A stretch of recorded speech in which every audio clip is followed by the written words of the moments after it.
What's going on, YouTube? Once again, it is Nostalgia Boy, and I'm back with another video and hitting you guys with another jersey review. And the jersey we're gonna review is your 1980 Kansas City Royals George Brett jersey. When it comes to Royals jerseys, the jerseys that they wore in the 80s are definitely beautiful. You know, the button-ups. 85, they won the World Series.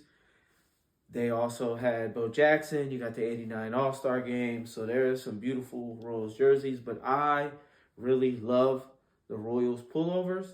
And this jersey took me a long time to get into my collection. I've had it for a few years now.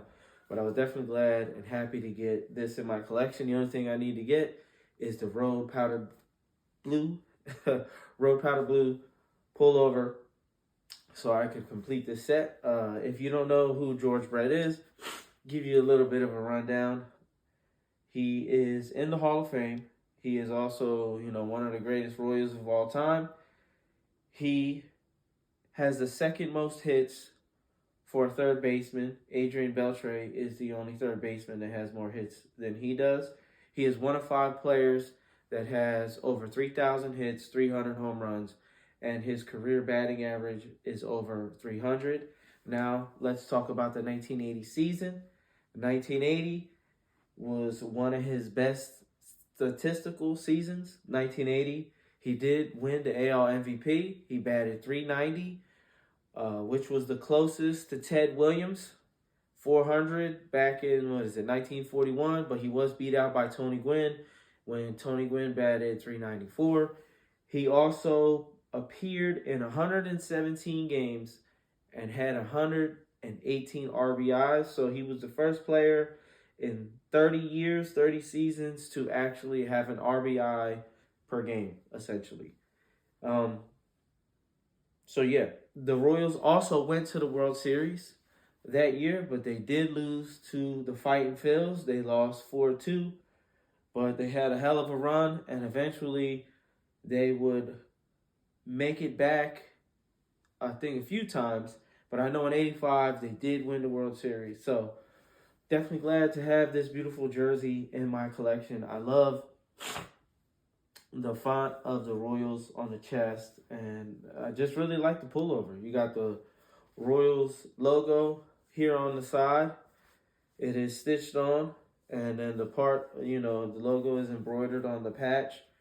Turn it around, you got G. Brett in blue, single stitch, 5 single stitch. Isn't much to the jersey. It really is just a simple jersey and a clean jersey. This is a made in USA jersey. Made in Mexico, everybody knows. When you talk about Mitchell and Ness MLB jerseys, the Made in Mexico runs are one of the highest quality runs that they ever did. So it's made in Mexico with U.S. components.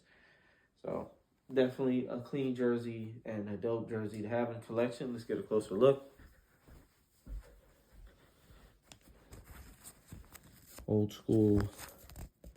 There you go. Neck tag, made in Mexico. Size large. This is before they started adding the sizes on there. There was a time where Mitchell and Ness didn't put 44, 48, 52, 56, whatnot. Here goes the Royals patch on the sleeve.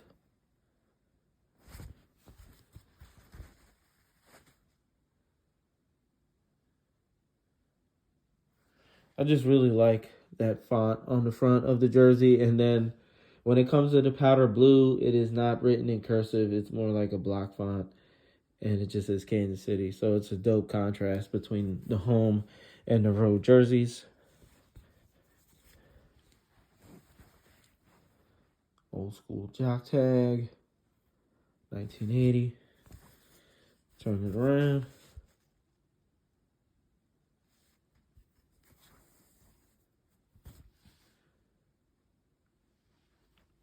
So, yeah. There you have it. Here goes your 1980 Kansas City Royals George Brett jersey. What's crazy is I got this jersey and another jersey all together from the same buyer. And to find these two And the size 44 is like finding a needle in a haystack. I wish I could remember the seller's name to give that lady a shout out, but yeah, I'm glad to have these gems in the closet. I hope that you enjoyed the jersey that I chose. I hope that you enjoyed the video. And until next time, I'm out.